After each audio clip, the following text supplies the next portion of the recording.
Yeah. I want to add to your point. You said something weird about Tottenham. They said they don't want to go by Tottenham anymore. They want to go by Tottenham Hotspur or just Spurs, right? Yep.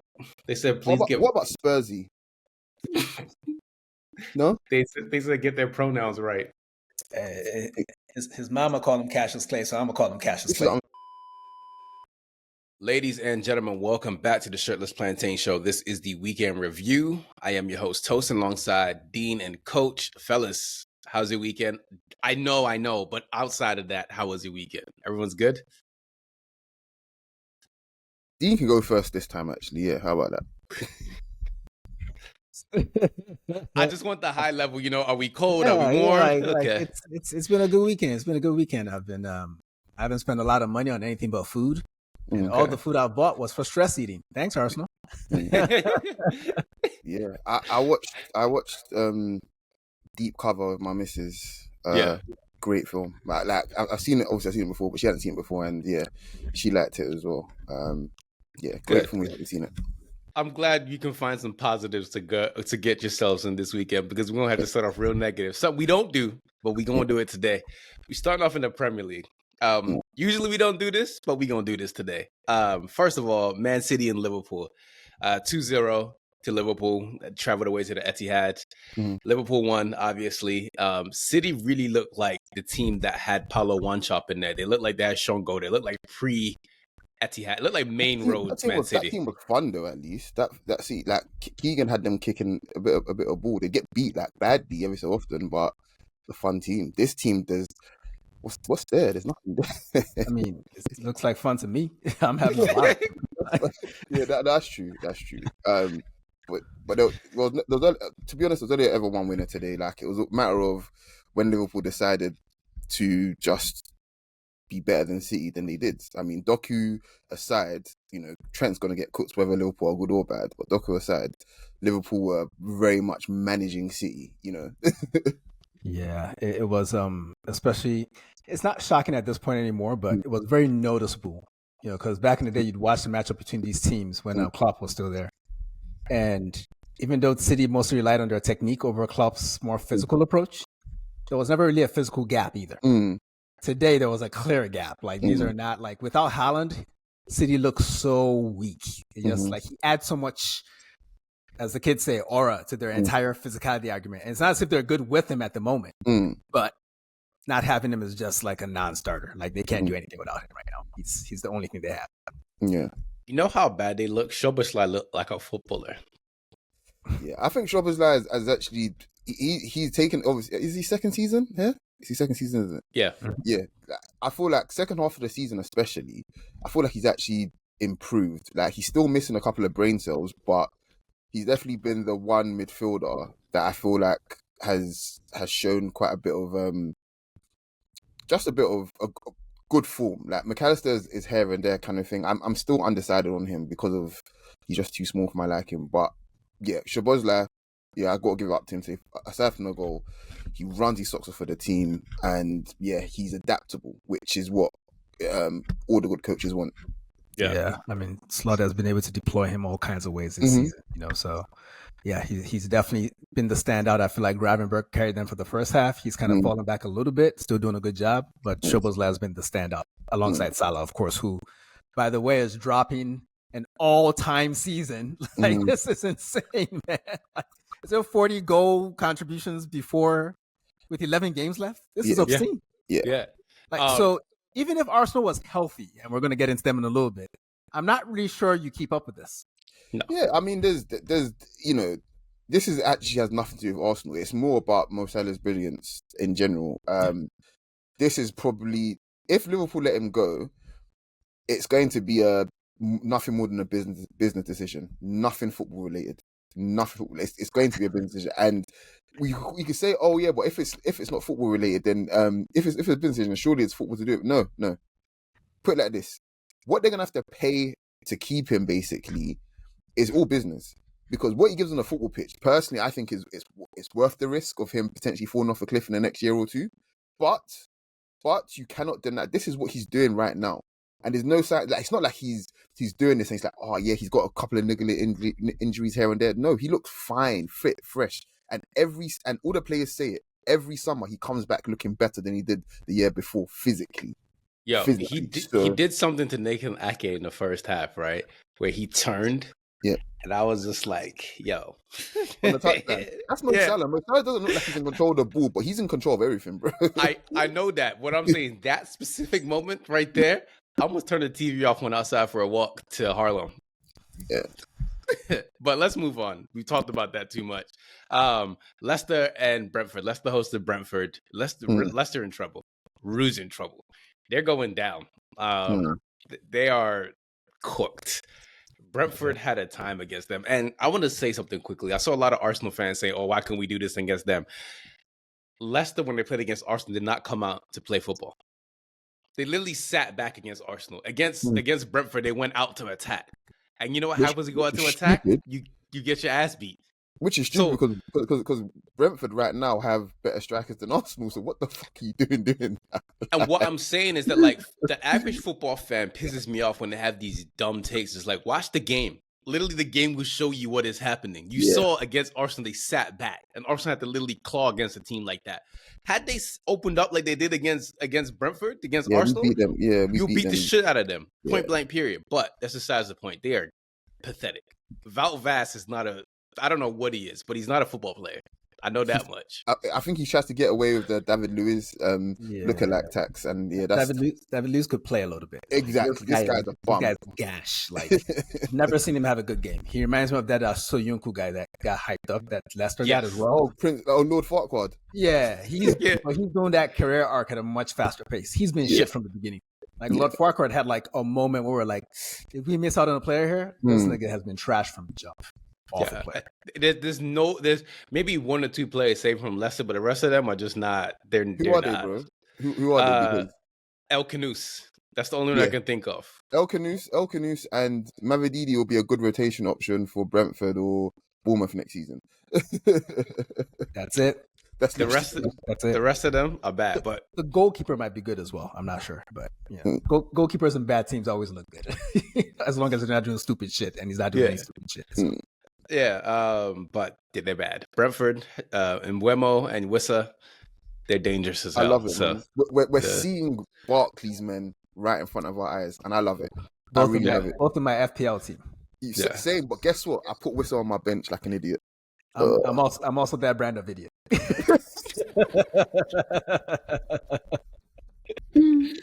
It happens. Man United, Everton, speaking of idiots, last game for United at Goodison Park. Man United edition is out now. You guys can give me opinions and I'll say what I want, but the floor is yours. Go ahead, fellas. Go on, Dean, because I didn't get to catch any of this, unfortunately. I mean, I guess I have a question for Tosin. I haven't had a chance to listen to United edition yet, but do you think there's a positive to take from this game? This is a team that's been in the dirt for a couple weeks now. Everything's been very negative on and off the field at United. They go down 2-0 at a raucous Goodison Park. David Moyes, ex-coach, coaching the opposing team. This is supposed to be more dirt on the coffin. But they actually played for this manager and got a point. I feel like there are positives to take from that. I don't know that I saw anything with my eyes that I thought, oh, that's replicable, but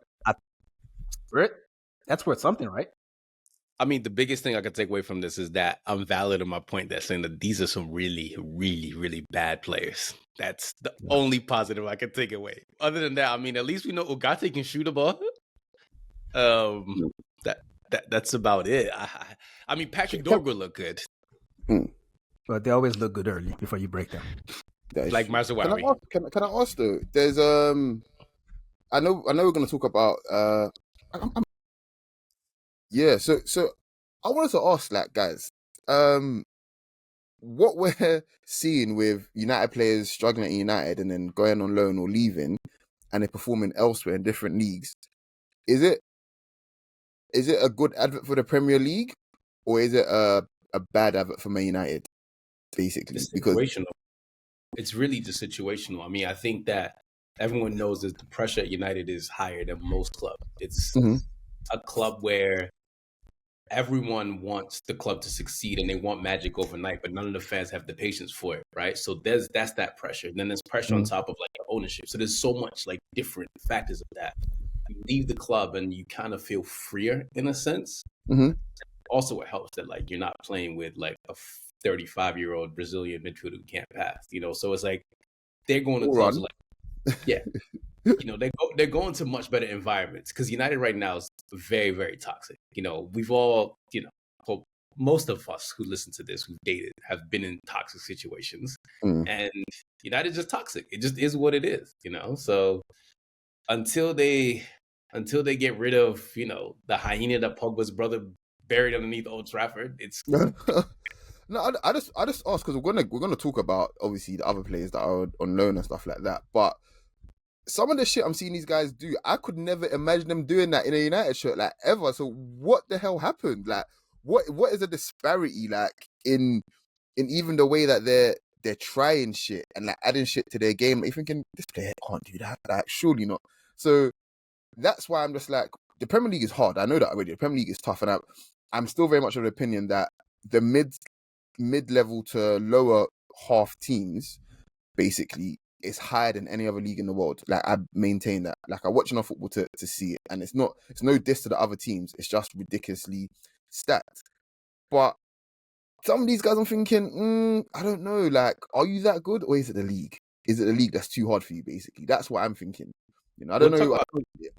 Go on, Deen. We'll talk about Bettis later. Bettis later. But Auntie looks like she has pace.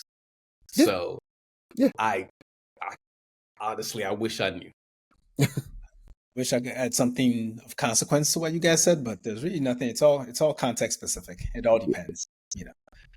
There's no, like, you could put Anthony at Liverpool, and I don't think he'd look as good as he looks at Betis right now, because of the quality of fullback he's facing in England versus the quality of fullback he's facing in Spain. Yeah, but that doesn't mean Spain is a worse league. It's a weird. Those comparisons are weird. But ultimately, the main thing is what Tosin said. The environment sucks at United, so. I'm not judging anyone too crazy there besides Casemiro because he's clearly coached. Let's move on to Bournemouth, who hosted Wolves. They got a red card, and Kuna scored a wonderful goal. My theory, he's looking like that guy again. So he's staying on the Juris, guys. Let's cut this shit, man. I really hate the fact that he did that celebration because it's like, bro, come on, man. Had even Tottenham come on for you, would have gone to Tottenham, bro. You would have. So let's not take the piss here, man. Good for him, though. He got paid. And it's nice when it's like when a couple that has all the issues in the world have a baby together, and they have that brief moment, between the what's the name of that material they be wearing, the Burberry shirt, that window, that baby shower to birth, yeah. Everything be sweet, then. And they go back to where they were. He'll be complaining again next season. Don't worry about it. Next, he's gonna be complaining in the summer. He's getting that move in the summer. He's getting the fuck out of there, man. He's like, I gave you guys my heart and my soul because I scored a couple goals and shit, and that'll be that. Yeah.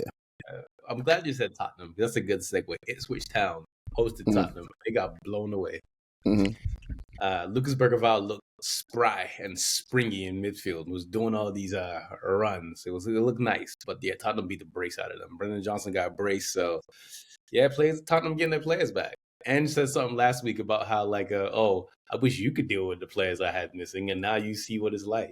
Sassy ass Australian Greek man. But yeah, he was right. He was.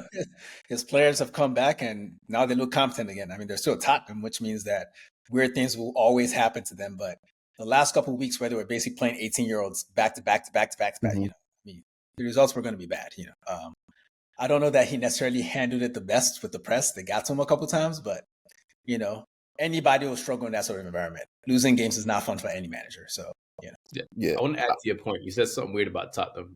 They said they don't want to go by Tottenham anymore. They want to go by Tottenham Hotspur or just Spurs, right? Yep. They said, please What about Spursy? No? They said get their pronouns right.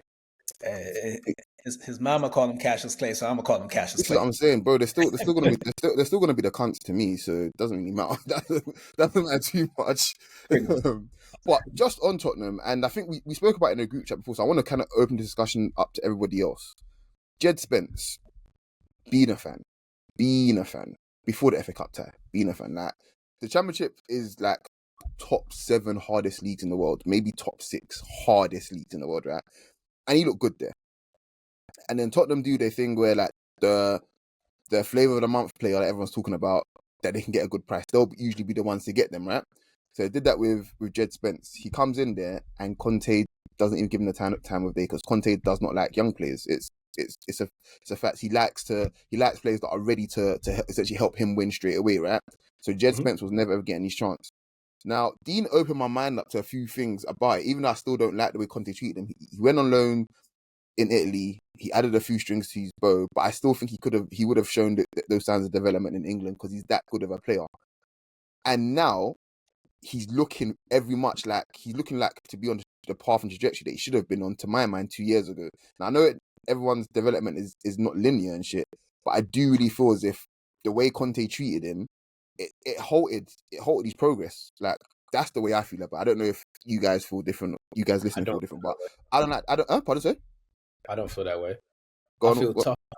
I feel tough times never last. Only tough people do. And Conte made him a much stronger player. You know, I mean, sometimes you got to face a little adversity in your life. I mean, ultimately, the only opinion on that matters is Jed Spence's. We don't know it, unfortunately. I want to think he would probably be better served by viewing it as a positive more than someone holding him back. You know, because the someone that was holding him back hasn't been at Tottenham for a couple of years now, too. So, but I'm just glad he's shining. And you're right; it always seemed inevitable. He looked that talented to me when I first saw him. You know, so yeah, good player, very good player. Southampton, they are also in trouble. They hosted Brighton and they got their ass beat. Again, said this last week on the podcast. I saw Joe Aribo as a deep line playmaker, and it happened again this weekend, and he got ran by. So I don't like it. So I don't know why you're picking on them. Like they could play fucking Franz Beckenbauer in that midfield and nothing changing, man. No, nothing. Like, leave Joe alone, man. They're just putting a body there, man. Leave Joe alone. I bet. You know, like, he already lost his braids. Like, chill with all that. He did lose his locks. That was bad. But yeah, they got their ass beat and they're going down as well. So it's with Southampton. It's been fun. It's been nice knowing you, but hey, y'all are going down. Crystal Palace. Look how you said that with relief. United fans, man. You ain't slick, boy. This nigga don't want to get relegated. I don't. I want all the chaos. I really do. I really do. You don't want that. You can't survive. I do. I really do. I promise you, I do. Man, think of all the United fans in like Kenya and shit, man. Like, don't, you know. When you walk out, Kenya, nigga, that ain't got nothing to do with me. Fulham hosted Crystal Palace and lost. The second goal they scored, Munoz, right? It was the first goal, I think. And yeah. Run. He had a goal ruled out as well, I think, after VAR, if I remember correctly. He did, but the one goal he scored, right? He stood up Calvin Bassey and shook Bassey, right? And just blasted the top corner. I was just like, That I was like, this is not a defender. This is a guy with tax. Is Mateta a Barclays man as well? I think he's pretty much there, isn't he? He's like an unholy combination between Christopher Samba and, I don't know, like Jibril Cisse. Like he's all the Van Dijk, all the francophones you can link back to this. Like even that tucked in shirt reminds me of Thierry Henry. No, it was Joachim Andersen. Who scored? Own goal, yeah. Oh yeah, this is the Joachim Andersen derby though, right? Yeah, it is. Yeah. Yeah. But Mateta, man, he is truly a Barclays man. I won't lie to you. I won't lie to you. I'm a huge fan of him. Genuinely, I like when players lean into all of their strengths. They don't shy away. The guy's a big dude, so he's a big dude. You know. For a while, certain players, like, I'll give an example. Adebayor, when he first came to Arsenal, he was not using his size at all, and that was the one distinguishable thing that he knew, that technically he wasn't that great kind of thing initially, but you should lean into the things that you do. But with Mateta, it's like, no, I'm a big guy, so you're gonna feel these 90 minutes. You're gonna feel it. You know? That's a lot of words for Eddie Nketiah inspiring yet another teammate. You know. Oh, God bless Eddie Nketiah anyway, man. Like, thank you for that 30 million that we just clearly won't be using. So donations. You should. Aston Villa hosted Chelsea. They came back after being down 1-0. Cole Palmer, for all of you who kept saying it's better than Bukayo Saka, where? Bukayo Saka has been injured for so long and he still hasn't even got more assists than him. Where? Where? I got nothing to say, man. I got nothing to say, mainly because I took Asensio out of my fantasy team. Why would you put him in the team in the first place if you're not going to use him? No, do you know what it was? I had him in my team like for 2 weeks? I wanted to have him in my team. And yeah, nothing was happening. So, and I thought maybe Liverpool would be a good game for him, whatever. Yeah. And I thought, you know what, yeah, let me just switch up a little bit. And yeah, I messed up, man. Nothing was happening and nothing is happening. It's cool. You're consistent. Yeah. But yeah, like this was like I don't want to get on Cole Palmer. I mean, I think he's not the one that told people that he was better than Bukayo Saka, so I'll leave it alone. Like he knows he's not better than Bukayo Saka. That's all that matters to him. He knows. But in any event, I thought my issue with him at the moment, watching Chelsea, is I don't enjoy his body language. It's a bit too much of I'm better than the rest of you motherfuckers. Why aren't you passing me the ball more? It's like people clearly have the right to shoot in certain situations, and Cole Palmer is throwing his arms up behind them, like just like, bro, like you can't. I mean, I don't know. Maybe that's proper Chelsea. I don't know. Like they seem like a very cantankerous group over there, so he might fit. They've always been that way though. Chelsea players and the club, successful or not, it's always been a me sort of culture in general anyway. Like their best, look at all their best players kind of thing. Lampard very much is I'm the governor. I'm the governor kind of thing. And then obviously the less said about John Terry, the better, but you know what he's like kind of thing. So like Mr. Steal Your Girl. Yeah, and then obviously Mourinho again himself, he again, it's just like, so nothing really surprises me there. But Chelsea, are they in danger of missing out of Champions League? Do you think? Well, they'll win the Conference League, right? Yeah, but does that get you Champions League? No, it doesn't. Because West Ham won it, they didn't get Champions League. Oh, damn. Yeah, they lost Declan Rice. Yeah, so yeah, I don't know. So Chelsea should qualify for the Champions League, but if they don't, it's looking extra spooky for them. Like with all those big contracts and all that stuff that came out in the last week with Igbali and stuff, talking about the way they want to run the club and the model and stuff like that. It looks bad. Like the business they did with João Felix is just terrible. How they've treated Chalobah, who's going to be sold in the summer, by the way, that is almost a guarantee. It just looks really, really bad. Who else can they flog? In Cuckoo? Like it, and then yeah, it just looks bad. Maybe flog Tosin. Well, honestly, that wouldn't surprise me. Nobody is safe at Chelsea, and I think that's even the problem. The manager should be able to say, guys upstairs, these are my untouchables, kind of thing. But it doesn't even feel like, I don't put it like this. It wouldn't even surprise me if Cole Palmer went back to City. You see what I'm saying? Like Chelsea are in that sort of position where they'll sell anyone just to make sure their books are balanced at this point. Because between Egbali and Bowley, they're very much there to try and make money. That's what it looks like to me. So yeah. You guys want to laugh about a Chelsea thing? Go on. When they took over, they have an anti-Glazer clause. So they basically told them for the first 4 or 5 years, you can't run Chelsea the way the Glazers ran Man United. Oh, so they can't take money out of their club. So yeah, there we go. Hence why those big baseball contracts. And that whole player trading model, when he's like, yeah, we like what Brighton do, and we're going to replicate that on a higher scale. I was like, you know what? I can't think of a better fan base to deserve this shit. Yeah. There's no way that ends well. Like, you can't build winning teams doing that shit. No. I don't think so. But, hey, Chelsea have proved us wrong in the past before. They seem to thrive in chaos, so let's see how it goes. Yeah. Speaking of chaos, Newcastle and Nottingham Forest. This game was nutty. Yeah. Nottingham Forest went up 1-0, and then Newcastle like, hey, guess what? We got something for you. Just kept banging goals after 12 minutes. Like 4 goals in 12 minutes. Mm-hmm. And then Nottingham Forest in the second half tried to come back. But 7 goals were a ridiculous game. So when you concede 4 goals in 12 minutes, nothing you do afterwards is worth a damn. Like nobody cares anymore. Like because you niggas clearly did not care. Like you show up, you get a good lead. There's no sin in conceding 1 goal. Yeah. There's no sin in conceding maybe 2 goals. But come on, guys. Like they didn't take this game seriously enough, because the goals they scored after indicate that, and their place on the table both indicate that they're a strong team that could have gotten a better result than they got today. But they didn't really approach it professionally, I don't think. Yeah, and I think I'm not giving Newcastle any credit here. I'm just saying what I saw. But Newcastle, after they went a goal down, they want to go down having 11 touches in Nottingham Forest's box, right, by the way, and Nottingham Forest had 0 touches in their box. Obviously, Callum Hudson-Odoi scored from outside the box. But great finish, by the way, really smart finish. But they just turned it on afterwards. And it reminded me of what a good team looks like, where there's zero panic, and you play the football that the coaches instruct you to play, and you keep going until you get your result, get your rewards. And the moment you get your rewards, what happens next? It's momentum.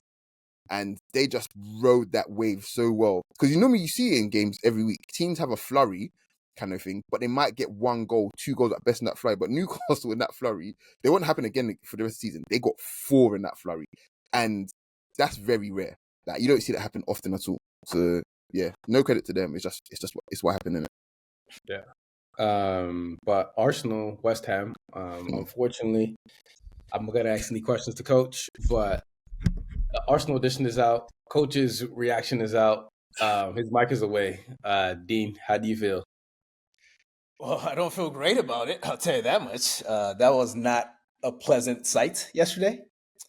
And for me personally, I guess it's time to embrace reality, put it that way. Like the odds were always slim. It was nice to have a week where everyone thought, oh, Liverpool's going to collapse and, Arsenal going to catch them without a striker and, and it was fun. I ain't going front. I enjoyed that because it's probably the last week of this league I'm going to enjoy because I think it's safe to say that it's a wrap. The performance itself, very disappointing. I just thought it's one thing there are ways to lose a game. And this whole mid-block suffocation thing, we've seen it happen when the team was playing with the actual full complement of attackers. And we've now seen a similar version of it, an even worse version of it without the attackers as well. So clearly it's an issue. That feels like a thing that we maybe need to resolve in the market over the summer. But ultimately, I'll just try to focus on the positive this season because it hasn't all been bad. It's been a weird-ass season for Arsenal, but it hasn't all been bad. There's Miles Lewis-Skelly despite the red card. These are the things players learn from. He's a very confident player. His risk assessment would change over time, but he'll still be a very good player. Ethan, star, and there's still stuff to play for, until things are mathematically out of our hands, I'm still very locked into the season, so, but yeah, good effort from the guys because it's been a shit fucking season, straight up and down. And Liverpool, I can't imagine they will mess it up from here, but if they do, that would be hilarious, but that's not fucking happening. Ain't no way. Yeah. Well, thank you, Deen. Coach, I'm not going to ask you shit except for the standings in the Premier League. That's all I want. So, yeah, Liverpool are 11 points clear of a second-place team that plays in red. Good for them. Give me a second, sorry. I've actually lost. There we go. Yeah, Liverpool in first, 64 points. Arsenal second, 53 points. Nottingham Forest third, 47 points. Man City fourth on 44 points. They're actually tied with Newcastle on 44 points. Interesting. Bournemouth are in 6th on 43 points. The reason why I'm going all the way down to 8th is because it's very tight. Chelsea are on 43 points in 7th place, and Aston Villa are on 42 points in 8th place. So it's all to play for, man, for top 4 space. Genuinely, I would love to see Bournemouth in the Champions League. Like, could you imagine, like, asking the PSG ultras to try and squeeze in 1,500 of their mental people in at the what do you call it, Vitality Stadium? Like, they're gonna take over the home end 100%. Because there's no way for like the French people are gonna say 1,500 is enough for us. There's no fucking way. Well, they wouldn't play the game there, coach. You don't think so? No, they'd fucking move the game. Nah. Like Brest did. Exactly. Ain't nobody got time for that little ass shit. You think UEFA is here to not make money? Can we be serious? I don't know because yeah, I suppose so. Yeah, you know. They're gonna move it to Wembley. You be alright. Dead ass. They'll move to what? Okay, you would make the trip. Okay, Arsenal used to play at Wembley in like the 98-99 season, I think 99-2000 season in the Champions League. I fucking hated that. Yeah, and yeah, that was weird because we could clearly play Champions League football at Highbury. It was only like literally 2k less than Stamford Bridge, and 6k less than Anfield. So yeah, that made no sense to me. But yeah, okay, fair enough. Let's go over to France. We're gonna travel over to Ligue 1. Leo beat Monaco 2-1. What makes me happy the most about this game is that Jonathan David didn't score at all. So Good for there's you, that. man. I won't lie to you. I've found it hard to watch League R properly in the last like month or so. So yeah, I ain't got nothing for you, man. But good for you, man. Hey, He's got a better barber than you. The Icelandic White Walker on Lille, though, that Harold took in, we flagged him a couple weeks ago. He scored a banger then. He scored another one this weekend, then another one on top of that. I think maybe it was a penalty for the second goal. I'm not sure. But he stood out again this weekend. And he's probably someone needs to keep an eye on because Lille, we talk about Jonathan David. He's probably going to end up at West Ham or some shit like that. But they seem to produce players, I mean, not seem to. They definitely produce players. If we start the list of Lille players that are around Europe right now, Rafa Leao, Victor Osimhen, Pepe, so he's on the list, but he just happens to be a White Walker. Yeah. Nantes beat Lens 3-1. Moses Simon got a penalty amongst the goals. So shout out to Moses Simon. I better not see him start for Nigeria though next month. I'll tell you that much. Better not see that shit. That goal guaranteed him 5 straight starts right there, and you know it. So, and how many starts do you reckon? How many starts that gets for Ahmed Musa? He's coming back. He's playing in late. He's playing Nigerian Premier League, right? Really? Yeah. Okay. That was his plan all along. Oh man, we will never be free of that man. No, absolutely never not. Auxerre beat Marseille 3-0. This made me so happy.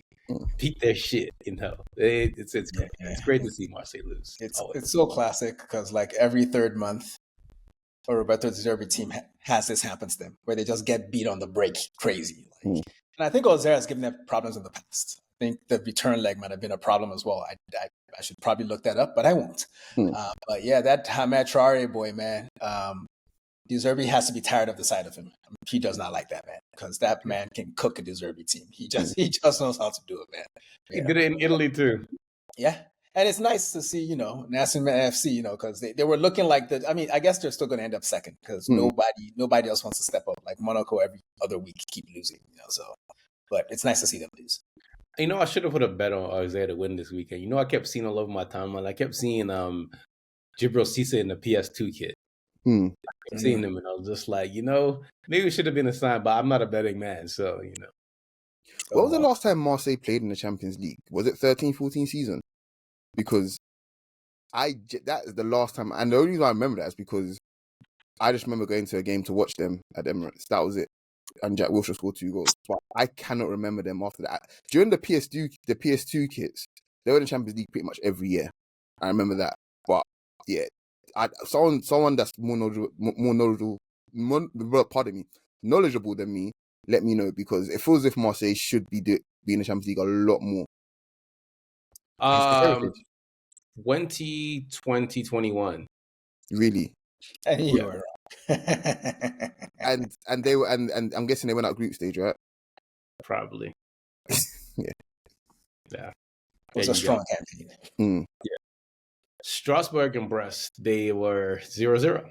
There was nothing really to take away from that game. But Brest, they got their ass beat in Champions League. I wasn't here to talk about it, but yeah, they got their ass beat. Yeah. I mean, I understand. Like, I think a 0-0 is a good result after you just lost 10-0 in aggregate. Like, sometimes you don't even want to score goals because you're just tired of seeing goals. So respect Brest. They got the perfect result for this weekend. They'll be back. Not in 0-0 looks like Brest anyway. Yeah. Lyon hosted PSG, and it was 3-2. This game was drunk and fun. That's the only words I got from this game. It was drunk fun. Ousmane Dembele, Ousmane Dembele's goal was really good, but Hakimi's third goal was really, really good because of what Goncalo Ramos did. That was very naughty. Very, very good stuff from him. I think I've highlighted it before, and I missed him out. But when I said PSG have pretty much every single sort of profile you'd want in their, at least in their attacking line, their midfield might miss, a couple big black niggas, but it is what it is. But they've got a solution for every problem you could hope for in their front line. Goncalo Ramos, obviously, he isn't a Didier Drogba sort of target man, but he's good enough considering what's around him. But they've got everything. Like the manager doesn't even want to use him anyway. So Exactly. He's perfect for that role. Like he's overpriced for the role he plays in that squad. Exactly. I was thinking the exact same thing watching the game. Like I was wondering if Arteta would actually prefer their squad to ours to manage.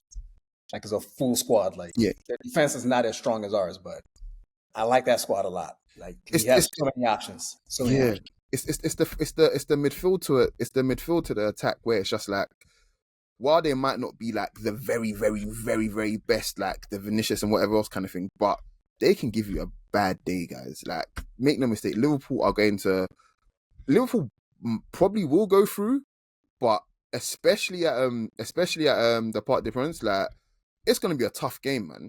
Like both of their wide players are giving both of Liverpool's fullbacks horrible days.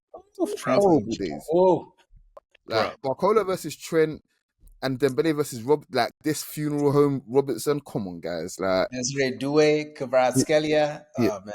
It's bad, man. It's bad. Like they brought Lee Kang in. I'm thinking, I forgot about my man. I forgot like what? Like, I can't lie to you. Like in the last 18 months, my respect for them has actually gone. Despite them obviously coming up the way they did, still like they've learned their lesson, which is it's good, you know. Like build a proper team. Don't just buy a bunch of people because they have names. Y'all could have been done that. So Tosin, who's their sporting director? It is the Luis guy. Campos? Yes. It is okay. I had a feeling. He used to be at Lille. Yeah, he used to be at Lille. And yeah, he is everyone's favorite sporting director. So yeah. Hey, man, he sold us a lightly used Pepe for 72 million. So I'm a big fan. Yeah. So yeah, it is him, and yeah, everything makes sense now. Real quick during this game, because I stopped watching at 2-0. Were PSG actually ever going to lose this game? No, I mean the flurry from Lyon was cool and shit, but every time PSG countered them, they looked like they could score. Like the outball was always there. The outball was literally always there.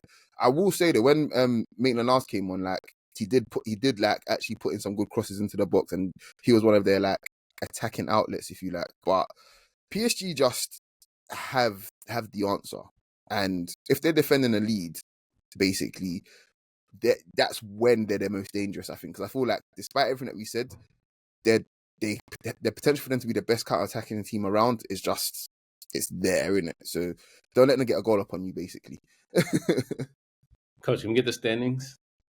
In Ligue 1, of course you can. So PSG, as we said, are in first place on, give me a second, sorry. 59 points. Oh wow, it's extended. Marseille on second on 46 points. Nice on 43 points. Good for them. Lille 41 points in fourth. Monaco in fifth on 40 points. And if you want to look at the goal standing, so Ousmane Dembele is going to win top goal scorer as well, and then Jonathan David is in second on 12 goals. I don't know who's on 14 goals. Sorry. So yeah. Wow. Speaking of a one-legged tie, as far as these go, we're going to Germany, where Bayern Munich is going to win it again. They took a little gap year last year, but they're winning again this year. They beat Frankfurt 3-0. Michael Olise is just special. 4-0. You said what? It was 4-0. Yeah. Oh, it's 4. Oh, shit. Excuse me. Sorry. They are very rude. They're very rude. Excuse me. But yeah, they beat them 4-0. Did Harry Kane even play? He came off the bench. Yeah. Olise scored. Gnabry scored. Musiala scored. They had a good time. Musiala's goal was good. Yeah, that was a hell of a goal, as you were saying. He's so long limbed. Like, he looks like Wemby out there, just a fucking just long limbed ass dude, just doing anything in the middle of the pitch. I didn't see it. I was actually thinking more like Ja Morant. I don't know why. It's weird. Anyway, but I don't think they like guns in Germany, bro. Yeah. Y'all know I only watch this for one reason. Hugo Ekitike. Yeah. He plays for Frankfurt, and obviously Frankfurt didn't do shit today, which suggests that he didn't do a whole lot either, but I found enough morsels of link-up play for me to hold on to until his next fixture. Because I'm manifesting that boy at the Emirates. You know, you That sound said, like this was easy for Bayern. This was typical Bayern game. Michael Olise was fantastic in the first half. That's how the team woke up in the second half. We've seen this story a billion times. You know, yeah, and you know that fucking annoying music they be playing too. I won't lie to you, yeah, though. Like, it's so fucking cool. Like, a lot of the teams around Europe play that song, you know, play their own song when the team scores. Like, I think the Bayer Leverkusen one's pretty cool as well. Obviously, you know the Real Madrid and the Barca one. But yeah, the Bayern one, when the crowd gets involved and shit, it's fucking cool, man. But Bayern Munich brought on Gnabry, Coman, and Kane off the bench, guys. And I just don't like that. I really just don't like that. Not because I'm jealous or anything. And yeah, I am jealous. It's just, why is it everybody has all of these options? Like, all the teams that we're led to believe that our own club should be competing with kind of thing, they should all have, like, we should both have good forwards, like reliable, like an abundance of reliable and good forwards. Hey, listen, man. They have Upamecano and Kim. You have Saliba and Gabriel. Choices. He satisfies. Count your blessings. Let's move on. Stop crying. No, that's okay. Fair enough. The chair's not going to change nothing right now, man. Let's wait on to the summer. Yeah. I know it hurts. It hurts. No, do you know, because that's a fleeting thought. Because I blue skied about it or whatever. Yeah. And Tosin, let's be real. Tosin, let's be real. Who was the last good striker at Man United? That to your man. Okay. Deen, who was the last good striker at Arsenal? I mean, you know, depends on your standards. It was Van Persie. Yeah. My man was all right. It was Van Persie. So isn't that a problem for either of that? No one's concerned about that shit, like even a little bit. What are you gonna do about it? I don't control that shit. I'm not worried about it. Oh my gosh, it really hit me that is. Hey man, United had Falcao for a little bit. He at least looked cool. Then they had Ibrahimovic for a couple months there. That was nice. I enjoyed that. Actually, I lied. The last person where I was Igala. He was hooping. He was hooping on Christmas. You know, he was only good during like Christian holidays, but on Christian holidays he was nice. Pastor Odion was nice. You know. Oh my gosh. United. The point I'm trying to make is that United haven't suffered like we suffered. Do not ever combine our suffering. No, but I mean, but genuinely, I'm sorry to derail it a little bit, but at every single point in history, I don't give a fuck about United, but anyway, Arsenal should have a world-class striker. That's just the way. Arsenal should have one. We should we've spent more time in my time supporting Arsenal having world-class forwards than not having world-class forwards. You see what I'm saying? And I don't. If we're going by your standard of who a world-class forward is, I don't think you're correct. Go on. So when I started supporting Arsenal, Arsenal's striking options were Dennis Bergkamp and Ian Wright. Man, this conversation is just pissing me off, man. I don't want to talk about this right now. Man. Can we finish the show? We're in Jersey. All right, I did say if I start, I won't stop. So let's just move on to this nigga here got me thinking about Rasmus Højlund and shit. And let's talk about it hurts. Like, why don't we have a good forward? It doesn't hurt because I don't think about it, but then you decide to make me think about it. I'm about to racially abuse you if you keep going. I deserve it. I won't even lie. Dortmund and Union Berlin, speaking of strikers, it was 2-0 in the first half. And then in the second half, Guirassy said, hey, guess what? I know how to play football. Pascal Gross decided to set him up and end up 6-0. So he got like 2 or 3 assists to my recollection, Pascal Gross. Like, he was going crazy off both feet. I think got 4. There we go. And that's what I remembered. Yeah. He didn't get a goal. Which is crazy because I don't think he scored for Dortmund yet. No. Which is hilarious. And to my recollection, that his boyhood team as well, right? Yes.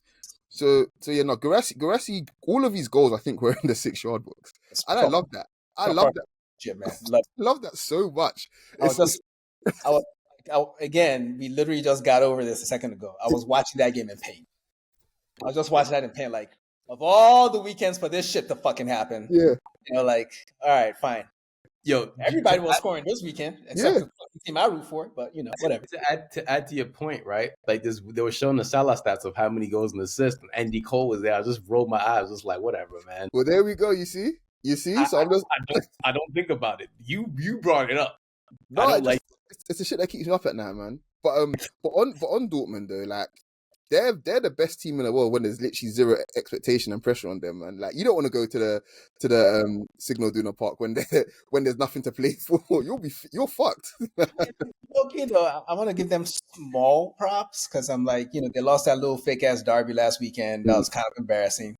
So they had to respond, and they responded emphatically, Yeah. So when the guy that's at the tip of the spear scores 4 goals, that means the team was working well that day, Yeah, So facts. credit to them for, giving their fans something to be happy about because they've been fucking around a lot lately. A lot. You know what's cool? Striker theme's going to continue because Leipzig and Heidenheim went up 2-0, and then Leipzig, both their strikers scored. So good for Marco Rosa that both of his strikers scored. But yeah, you kind of thought they would win, but they didn't. Go ahead. Yeah, I was gonna say, Openda basically got them back in the game altogether because he scored, good finish. I think it was set up from Zeshko, and then he won the penalty as well. And I think, like Leipzig obviously are not gonna do much else in this season apart from try and make sure they qualify for Europe again this season. But between them both, they should be trying to go crazy, just trying to, see how far this shit can go before one of them eventually leaves, because both of them won't be at Leipzig next season for sure. So they should be absolutely going crazy. More of what we saw today from both of them, please. Like, very, very pleased for them. Hosting Kiel hosted Leverkusen and lost 2-0. Schick and Adderley scored, and that's all she wrote. Unfortunate hosting Kiel. All you could do for us is give us lotion. Coach is going to give us the standings in Germany so we can move out of here. Indeed. So Bayern Munich are in first, 58 points. They're 8 points ahead of Leverkusen on 50 points. Eintracht Frankfurt, 42 points. Obviously, they just got beat by Bayern Munich on 42 points. Freiburg are on 39 points. And Leipzig are on 38 points. They're tied with another team, but we don't care about them. So, yeah. Is it the Mainz character? I don't know who you're talking about, bro, honestly. Oh, it's nuts. I just realized Marmouche is still second top goal scorer. Fair enough. He scored a lot of goals. Yeah. La Liga, Real Madrid hosted Girona and beat them 2-0. Luka Modric probably scored one of the best goals of his career at 39 years old. I don't know, man. This guy's the little engine that could. He's still going, man. It's impressive at 39 years old. Dean, I have a question for you and Coach, actually, both of you. Do you guys like Valverde better as a right back than a center midfielder? Absolutely not, man. Get that boy back into midfield, man. Get in the field, bro. At right back, he's hiding. He's hiding with the women and children, man. Like getting back in midfield. I don't know, man. I like him as a player, but if I'm picking a midfield, he's not in my first. He's better than some of the players I would put in it. But there's just not enough subtlety about his game in midfield for me.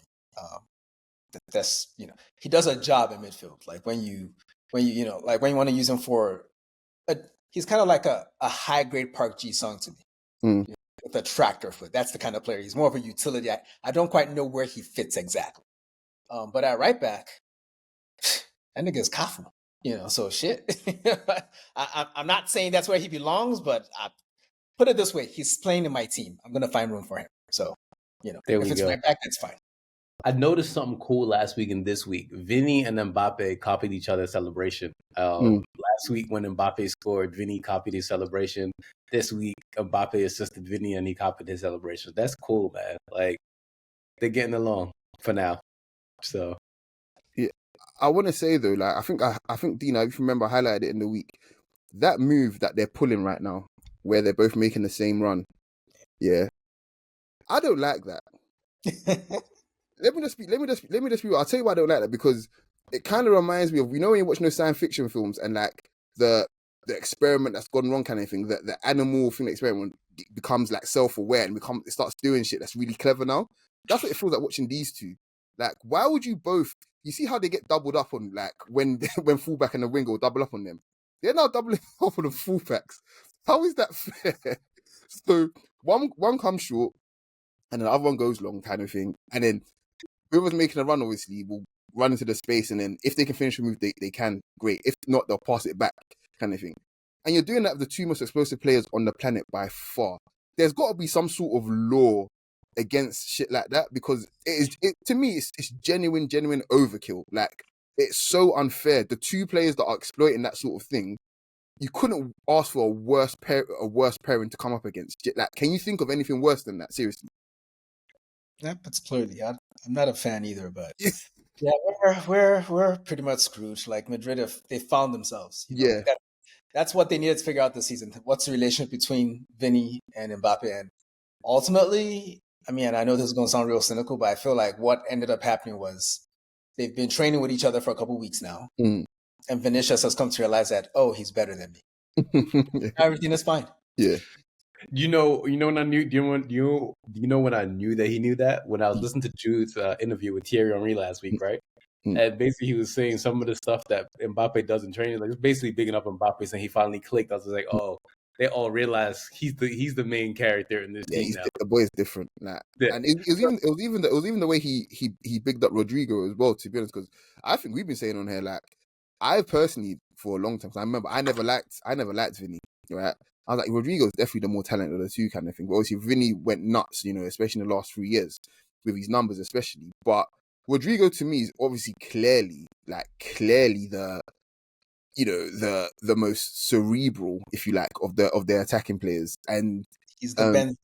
Yeah, he's the Benzema, but not even the style, just in the way that he knits everything together. But it's weird because he's a wide player. Like, let's make no mistake about it, he's a wide player. He's just incredibly smart and incredibly gifted. So yeah, everyone is fucked because the oldest player in that front line is Mbappe, and he's only 26 years old. So yeah, this game could have been 12-0, by the way. Yeah, we were that good. Donny van de Beek started, didn't he? And what score? He didn't though. Valencia hosted Atletico Madrid and lost 3-0. As Deen eloquently said, Julian Alvarez, don't ever question his talent again. Boy's nice. Yeah, he scored those pure, like, they were very Guirassy goals, if you will. Like, and I love that it comes from a guy that's the size of Sergio Aguero, who is kind of who I think of when I think of him. But Sergio was more goal, less creation than this guy. Yeah, he could have pretty easy. Let's see, the third goal was just sort of like a, kind of Gallagher is going to assist so that he can annoy coach. So thought I'd bring that up. To be honest, I wasn't that annoyed because for some reason I can't remember saying this, but Correa, I actually really like him. I feel like he's a reasonably dependable scorer, and you kind of need that in your front line when you've got like such the wealth of talent that they have, kind of thing. And he plays his role really well. Whether he starts, he comes off the bench. He's a player that I won't lie to you, I am a fan of, just purely for the fact that he understands his role. He's a closer. Yeah, like he's dependable. Like that's the bottom line. He's dependable. They use him the way Arsenal should use Trossard. Yeah, basically, yeah. Las Palmas had Barcelona come visit them and they lost 2-0. Danny Olmo's first goal is beautiful. Just beautiful. And Ferran Torres scored, but yeah, I mean, his title race in LaLiga is getting so spicy. I'm enjoying it very much so. But yeah, the big hitters did what they had to do, which is win comfortably, and that's what they did. Bilbao, wow. What they did to validate, I don't know what the Spanish word for this is, but it is dangerous. They put the hands, feet, all of it on them, beat them 7-1. Beat the shit out of them. Nico Williams decided that I'm active now. So, Deen, I'm sorry, man. It's been a weekend of just like, fuck you, Deen. It's crazy, man. Nico Williams ain't done shit all season. And the weekend that Arsenal decides to give up the ghost, this nigga pop up like, hey, y'all trying to trigger a release clause or something? like, nigga, sure. but not right now. It still hurts. So here's the funny thing. His first goal, right, which was fantastic, he did the stay-in celebration, like, tap, then stay-in celebration. I was like, nigga, no. Like, no, just no. Don't do that. It's way too. No, just don't do that. But his second goal was as equally as satisfying for me to watch. But I think the most interesting thing was Inaki, his brother, scored what I like to call the Marcus Thuram goal, to make it 7. But and then he done something completely outrageous, which is he tried to hit a Van Basten volley from about, I want to say, 15 yards further out and wider, and he managed to hit the crossbar from there. Guys, go see it if you can, because when you're trying, when you're winning 7-0, quite literally you could fart and it would go in. Like, so that's the kind of shit that can happen, and it almost did. So yeah, when your team is battering someone, just keep shooting. It will go in. or close at least. Yeah, well, speaking of battering people, Real Betis beat Getafe 2-1. Isco got a penalty and an assist from Anthony. Anthony got an assist and a red card. He decided, mind you, the defenders towards his box. He's going near the goalkeeper. Anthony slide tackles this man from behind and gets a red card. I'm just like, what? Why? Why are you doing this? It was probably one of those leftover intrusive thoughts from Carrington, I was just having a comfortably good game. Another man of the match performance in La Liga. They probably would have given it to Isco because he had the brace. But there was really no reason for the Anthony tackle. It was the stupidest shit ever. And now he doesn't get to play against Real Madrid, which is crazy because, it would have been his day to cook Valverde, man. It would have been wonderful, man. He would have made you your 80 million back in one game, but we don't like y'all that much. Here's a funny thing as well, yeah? So the highlights from last week in La Liga, right? Most of the views, right, were about 100K, 200K, maybe 300K. But the real Betis game from last week was like 2.something million on YouTube. And I know of the 2.something million, 2 million of that was United fans like trying to squint to see, is this an 80 million pound player or not? And this is what I brought up the point earlier, basically, like the fact that, like it's that sort of disparity. It was like, this player looked like complete dog shit. So what is inside this Premier League that's doing him like this? This was actually a pretty physical game as well. Getafe are essentially like the Spanish version of Stoke. Ordala's coaches a very physical team, plays a little 4-4-2 block type situation. And Anthony looked athletic in this game. I was just like, nah, man, you haven't seen Matty Cash in too long. You need a reintroduction to, like Luca Deen or something like that. You're wilding right now, bro. But eventually that prem aggression got out, and he did some shit. There you go. Coach, can we get the standings before we head over to Serie A? Yeah, man, it is tight at the top of La Liga. Both Barcelona and Real Madrid are only separated by goal difference of 54 points, and Atleti are 53 points, 1 point behind them. Bilbao and Villarreal, Bilbao on 48 points and Villarreal on 44 points to close out the top 5.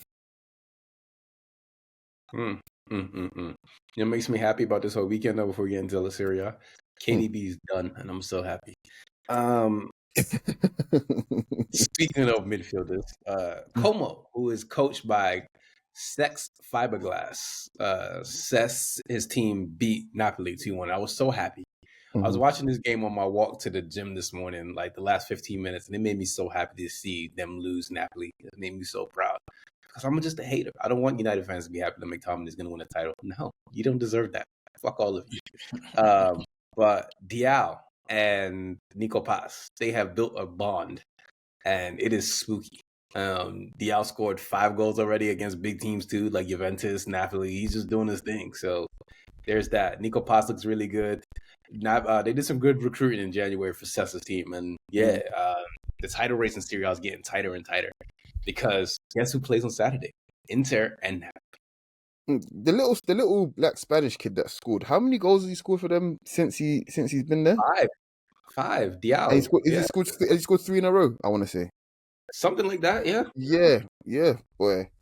Yeah, good for him, man. Good for Como. Fuck this. Yeah. They have been. Those two are really, really good. They are incredible together. 3 goals in a row for him. He scored against Juve, Milan, Fiorentina, Napoli. Very impressive. Inter and Genoa. Wasn't much to take away from this game, but the biggest thing is that they won. And Lautaro Martinez scored the winner. So that's what you got to do in a title race. At some point, you got to get ugly and just win. That's don't matter how you do it. Get your 3 points. So Lautaro got his header, and that was that. Yeah, I think good redemption for him because he was terrible against Juventus. He missed too many chances in that game, and I mean, we always have criticism for him for that reason. He's prone to do some shit like that, so it was nice for him to recover from that. But that should have been at least a point in fucking Turin. I'm still mad about it.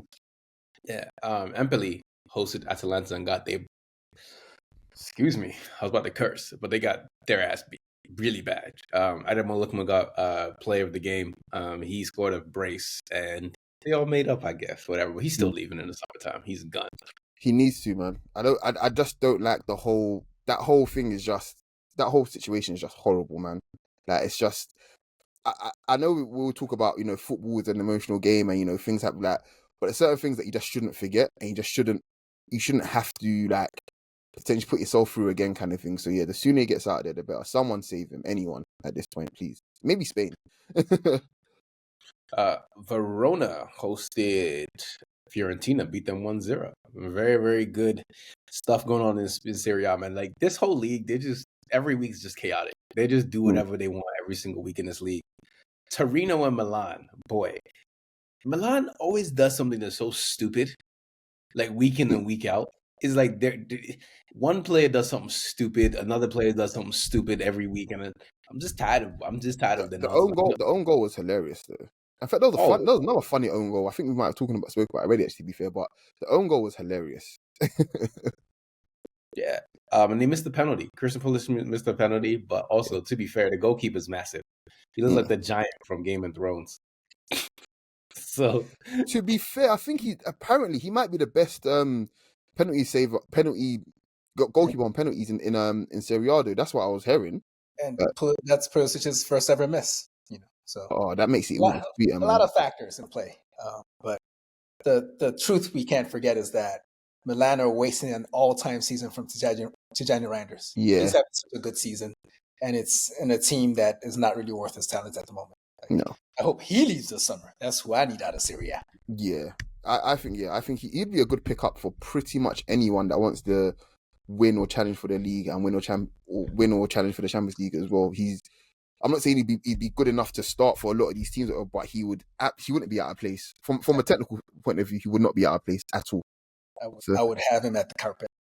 Yeah, a lot of teams could do with him. Pretty much anyone in the top 5 in England would be mad not to try and sign him, I think. And then the same goes for the top 3 in Spain as well. I'd say he's basically the Gundogan region. Yeah, I see it as well. I definitely see it as well, especially the fact that he's so versatile as well. But he's got an eye for goal. Yeah, lovely player, man. Coach, can we get the standings, please, in the Serie A? Indeed. Milan are 7th, by the way, just so you guys know, and they're not in the European place at all. So yeah, nobody's surprised. Yeah. So Inter, first place, 57 points. Napoli are a point behind them on 56. Atalanta on 54. Juventus, they've won 4 in a row, so they've clawed their way back to some sort of respectable standing on 49 points. Lazio on 47 points, and Fiorentina close out the top 6 on 42 points. But yeah, the top 3, like, their form is all just indifferent. Like, it's not great at all. Hence why this title race is looking great, man. I got some few anecdotes before we head out of here. One, if you're into it, the MLS is back. One of the record signings who came from Middlesbrough, who plays for Atlanta United, he basically said that the championship is less hard than the MLS or something like that. I was like, okay, whatever. That's not wrong, but he said the MLS is harder. The MLS is harder. Oh, yeah, that's what he said. Okay. Second, Neymar got booed. He went to the fans, doing that, and then Neymar scored Olympico right after. So, fair enough. Yeah, good for him, man. Yeah, those are my anecdotes. Oh, and tomorrow we have Galatasaray and what's it called? Fenerbahce. Yeah, I'll be seated. 100% pause. I'll be seated for that because they're getting a foreign referee in. I don't know his name, which is fantastic, obviously. But Deen has told me that he is one of the best around, which is very interesting. Not just exclusive to England, but I think more we should see more of this, especially in the high-profile games. The less stake, the less interested, and less sort of potential for bias that these sort of refs have, potential bias have, the better, I think. So there should be a trial everywhere in Europe. Get the best of the best in Europe, basically, to manage the biggest games and see how it goes. Yeah, we'll see how it goes. Slavko Vintage, good ref. I noticed him years ago. Pause on noticing. If you want to stuff your face with kebab, go watch that game. Oh yeah, I'll be seated eating there a proper lamb sheesh. Yeah. Y'all got anything on that before we get out of here? Nope. No, just enjoy life and enjoy yourself. And yeah, don't think because football is shit that your life's over, because I assure you it can get much worse. And it probably will. With that in mind, enjoy your week, Arsenal fans. Everyone take it easy. We're out. Peace. Peace. Hey folks, this is Deen from the Shirtless Plantain Show. Don't forget to subscribe, comment, and follow us on all our socials. You can see them right beneath our recordings in every video. Thanks again, and see you on the next one.